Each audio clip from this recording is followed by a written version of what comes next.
आप देख रहे हैं बिहार उज्जवल न्यूज़। मैं चेतन तिरानी। अभी हम लोग आए हुए पटना कॉलेज के पास में। यहाँ पे देखिए सेना में भर्ती हेतु अग्निपथ योजना के खिलाफ पर्दाफाश धरना रखा गया है छात्रों के द्वारा। आइए जानेंगे छात्रों से कि क्या इनका धरना का क्या मोटिव है, क्या ये लोग बोलना चाहते हैं। छात्र नेता इनसे बात करेंगे और जानेंगे किस चीज़ को लेकर यहाँ पे धरना प्रदर्शन किया गया है और क्या इसकी आगे की प्रक्रिया। नमस्कार सर, बिहार उज्जवल न्यूज़ में आपका स्वागत है। धन्यवाद सर, आपका शुभ नाम? रोशन कुमार नाम हुआ, जन अधिकार छात्र परिषद प्रदेश अध्यक्ष बिहार। तो आज हम लोग का धरना था जो भारत सरकार है, भारत सरकार की जो हिटलरशाही जो डिसीजन है आपको, उसी में हम लोग पर्दाफाश धरना रखे थे आज। तो पर्दाफाश धरना का विशेष जो उद्देश्य है कि सरकार कह रही है कि ये जो अग्निपथ जो आया है योजना वो बहुत बढ़िया है बिहार के युवा लोगों के लिए। तो इसमें समझने वाली बात ये है कि हमारे देश के जो नौजवान साथी हैं, जो जवान में भर्ती होते हैं, वो एक तरीके से निस्वार्थ होकर के देश प्रेम की भावना से जाते हैं और उनको इस तरीके से मनोबल डाउन करना कि 4 साल बाद जो है सो आप 25% में रहिएगा तो अस्थाई में रहिएगा और 75% वाले को यहाँ हम शिफ्ट करेंगे। तो आप सोच लीजिए कि किसी व्यक्ति को कह दें कि कल अगर 10 बजे आप मर जाइएगा तो आज क्या स्थिति होगा। मतलब उनके दिमाग में नेगेटिव थिंकिंग पहले से रहेगा कि हम 25% में रहेंगे कि नहीं रहेंगे, तो क्या देश की सेवा करेंगे। और भारत सरकार का यह जिम्मेवारी है कि जो देश की सेवा के लिए रात दिन जो समर्पित रहते हैं, उनके जीवन के लिए, उनके परिवार के विशेष देखभाल हम करें, उनकी जिम्मेवारी सरकार की है।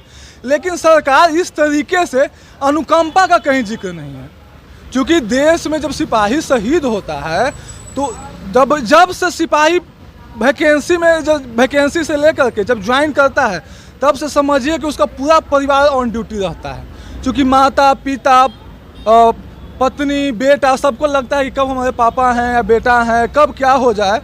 तो उस परिवार की आप ख्याल नहीं रख रहे हैं, उनके इमोशन को ध्यान में रख करके अनुकंपा गायब कर दिए हैं। सिक्योर जॉब नहीं है।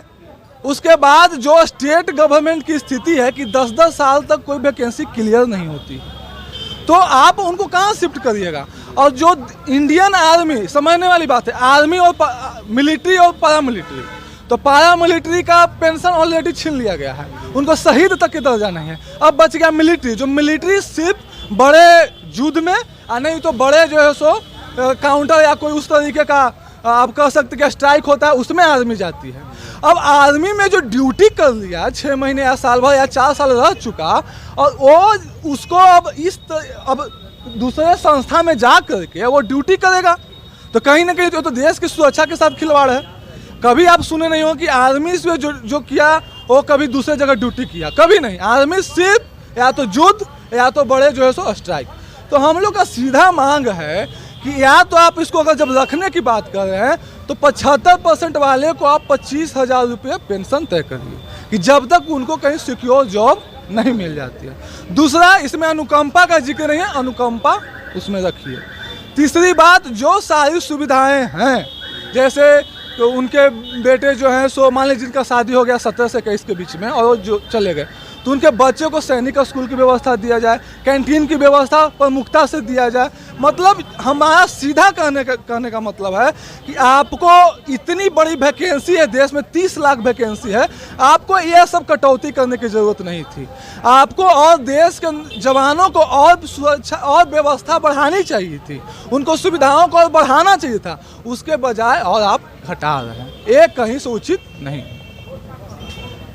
धन्यवाद। जैसा कि आप देख रहे हैं, सर ने बताया कि इनकी जो मांगे हैं उसको लेके आगे चाहते हैं सरकार तक बात हमारी पहुंचे और सरकार इस पर संज्ञान ले। धन्यवाद।